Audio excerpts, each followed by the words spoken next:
ଅଦ୍ୟତା 1/9/2018 ରିଖ ଆମ୍ଭ ଟିକାୟତ ନଗର ପ୍ରକଳ୍ପ ପ୍ରାଥମିକ ବିଦ୍ୟାଳୟର ଛାତ୍ରଛାତ୍ରୀ ଶପଥ କରୁଅଛୁ ଯେ ଆମ୍ଭେ ପରିଷ୍କାର ପରିଚ୍ଛନ୍ନତା ପାଇଁ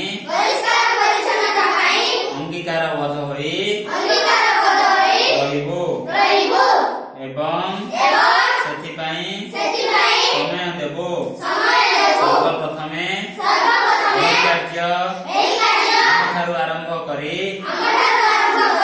ଆମ ବିଦ୍ୟାଳୟ ବସ୍ତି ଗ୍ରାମ ସହରକୁ ସଫାସୁତୁରା ରଖିବା ପାଇଁ ଯଥାସାଧ୍ୟ ଉଦ୍ୟମ କରିବୁ। ଆମେ କୌଣସି ସ୍ଥାନ